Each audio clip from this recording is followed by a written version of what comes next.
Here we go, guys. Friday. On the, oh, it's not the main drag, but a pretty busy road. Let's jump out. There you go. So we're at the one that was the bloody no-show guys one. I think it's like the third or fourth time I've done it now, so yeah, sucks to be him.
There you go.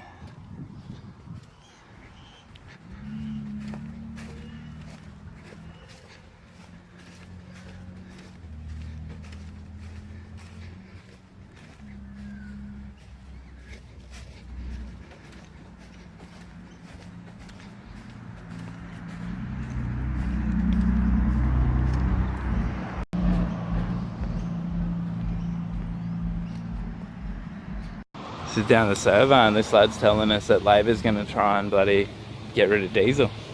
Make us all have electric cars. There you go, guys, Friday. Thought I'd talk about myself for a little bit here. Yeah, basically, yeah, I grew up on Robbie Island. Did like, you know, government primary school and high school and that. And I did a school-based apprenticeship as an auto electrician. I was the first ever school-based apprentice in Queensland, and the first auto electrician one, obviously, as well. But I had my trade. I had my actual trade certificate by the time I was 18. When I was 17, I got my P's. I actually started, I was about 15 when I started the school-based apprenticeship. By the time I got my P's when I was 17, I was a third-year apprentice. And so yeah, I got my P's and I went on call, which is like a 24-hour breakdown service. The company that I work for served like all the big trucking companies, Linfox and Toll and all those big nationwide bloody line haul companies and that. All your fuel distributors, basically anyone that's in it then that has a vehicle or a fleet of vehicles that had an account with the company that I work for. I was the biggest auto electrician in Queensland.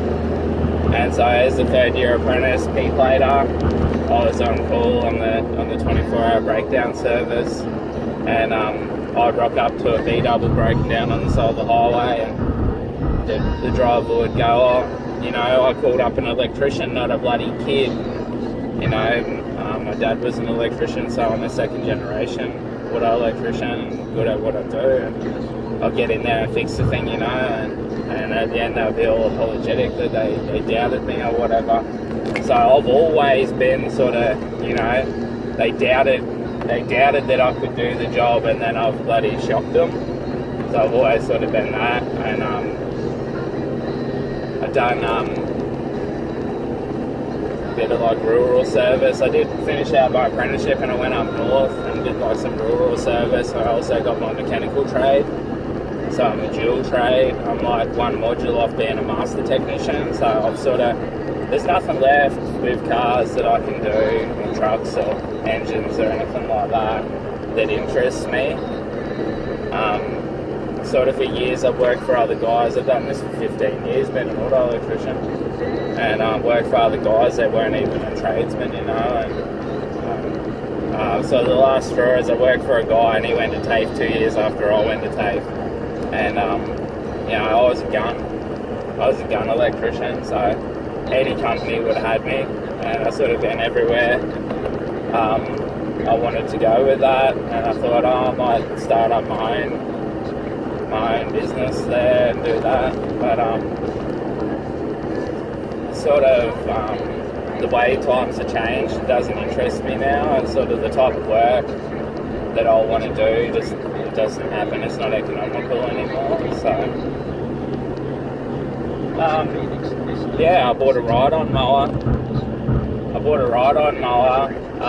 To make a go-kart for the kids. Actually, first off, I bought a quad bike, and the missus is like, oh, no, it's too powerful, blah, blah, and I got rid of it, and I bought a little ride-on mower, and I ended up getting it going as a mower, and so I can mow a few yards here and there, and then I thought, I could make something of this, you know, and I already had a little trailer and a little four-wheel drive, and I thought, I could just do paddocks and that with this little ride-on that I bought. And so I made an ad, and then I got some work, and I made a little bit of money, and I bought some more mowers and stuff and fixed them up. I remember doing now. I just got a text today offering me $44 an hour to be an auto electrician for some company, and it took me 2 seconds to think about it. I don't want that, man. Like, currently I'm looking at trying to get $1 a minute up to $2 a minute on a job for the time that I'm on the job.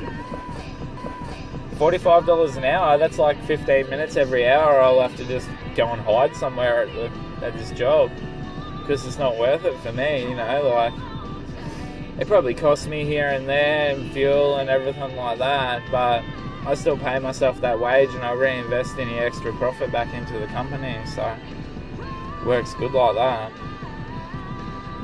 Anyway, yeah, that's my story. And I'm at Beach Me, I'm going to mow some units.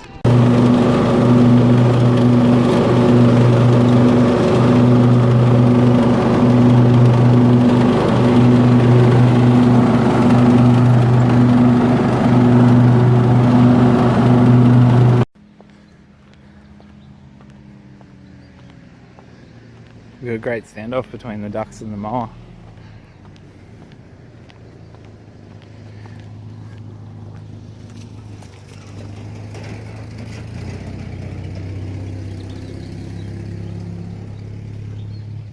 Feel like you're not cutting my grass. Little Tweety ones. Heaps of them. Where'd these all come from? Hundreds of them,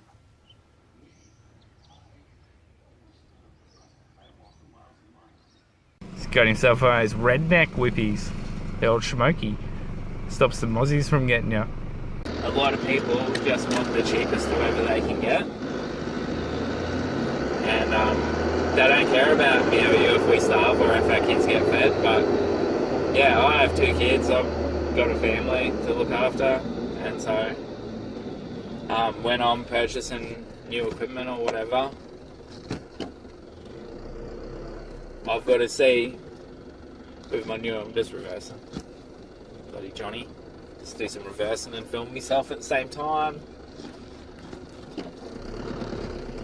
No, but when I buy new equipment, I need like my value for money out of it. If there's 2 products and they both come out of the same factory and one's got a brand name on it and one's got home brand written on it, I'm looking at which one's cheaper. So started out, I didn't use Ryobi's, I used Homelight, because Ryobi's made by Homelight, so you're only paying extra for that fancy little yellow case around the outside. But I remember at least 18 months that I wished I could afford one of those bright yellow Ryobi's, and now I've got 6 of them.